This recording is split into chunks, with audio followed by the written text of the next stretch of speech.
Samaritan was directed by Julius Avery, the director behind Overlord, a very underrated zombie film that I clearly liked, and it stars the one and only Sylvester Stallone as an undercover superhero. And it's exclusive on Amazon Prime right now. I got the chance to sit through it, so let's talk about it. We follow a 13-year-old kid named Sam who suspects that his mysterious and reclusive neighbor, Joe, played by Sylvester Stallone, is actually a legend hiding in plain sight. See, 25 years before this, Granite City's superpowered vigilante Samaritan was reported dead after a fiery warehouse battle with his rival Nemesis. Fitting name, of course. And most believe that the superhero perished in the fire, but some like Sam have hope that he's still alive. And with crime now on the rise in Granite City, Sam makes it his mission to coax Samaritan out of hiding to save the city from ultimate ruin. You know, I remember when this movie was slated to come out like at peak of pandemic shutdown, so this was probably going to be the most anticipated movie of 2020 for a lot of people,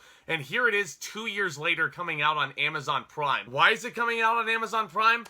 I don't know. I mean, some of these action sequences might have looked really good on the big screen. Maybe the studio was concerned that this wasn't really going to make enough budget back at the box office. But come on, Sylvester Stallone is a box office draw. Not to digress away too much from the main topic, which is what did I think of Samaritan?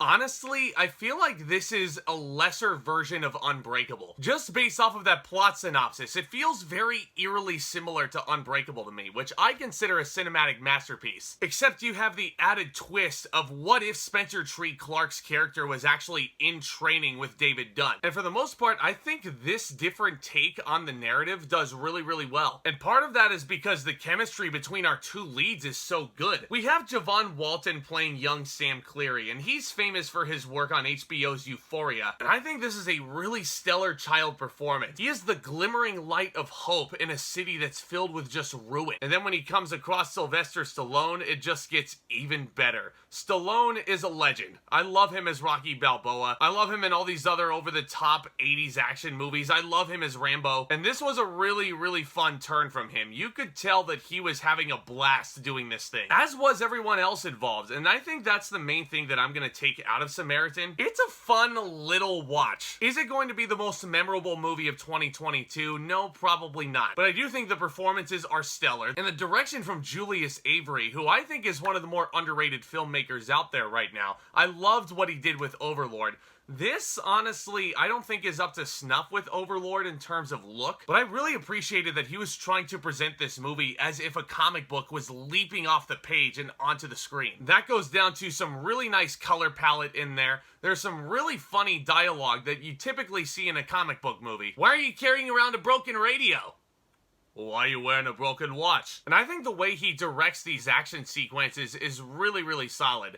Are these action sequences choreographed in the most groundbreaking way? No. I do think that these action sequences are, at best, average. There's nothing overly remarkable about them. The climax taking place in a fiery warehouse is a great callback, but other than that, I can't really pin down one memorable action sequence out of Samaritan. And yes, the plot can be a bit predictable at times, and I think that's going to be one of the biggest things holding back Samaritan for me. It's very by the numbers and very formulaic in terms of scripting. The villains of this film are probably the most cliche villains you could ever think of. They honestly felt to me like another version of the Flag Smashers from Falcon and Winter Soldier. You know, the worst part of Falcon and Winter Soldier. And it is just bizarre how so alike these two groups of villains are. Right down to the costume design. Literally, look at the masks that these villains are wearing. And don't tell me that they're not similar to the Flag Smashers in any way. I couldn't believe it. But even though Samaritan is pretty basic down to its core, I feel like the chemistry of our leading actors really propels it up to be at least a fun little watch on Amazon Prime. I think you should at least give it one shot. Maybe you'll like it way more than I did. I'm gonna go ahead and give Samaritan a C+. And I'll tell you one last thing before I wrap up here. I feel like this would have fared a lot better actually coming out in 2020, mainly because we didn't really have a whole lot to look forward to. And now with all these Marvel movies coming out, Phase 5 is starting up next year, you have another smaller superhero movie lumped in between here. I mean, I don't know. I mean, Samaritan isn't the most memorable of experiences. I loved Sylvester Stallone. I loved Javon Walton. Julius Avery's direction is really, really solid. But everything else is just very formulaic, by the numbers. Heck, who knows? Maybe you'll find a lot more fun with this than I did. Let me know what you thought of Samaritan down in the comment section below.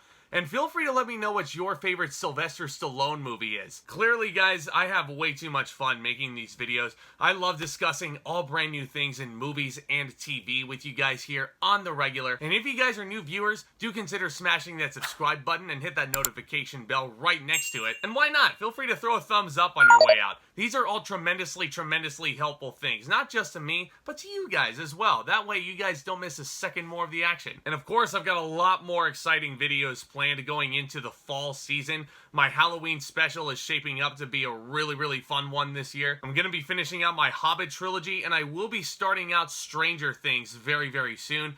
Lots of exciting things that we can discuss over here, guys. So don't forget to subscribe. Don't forget to hit that notification bell to stay the most up to date. Guys, y'all are the best. Thank you all so very much again for your support. And with all that being said, Back Talk, commence.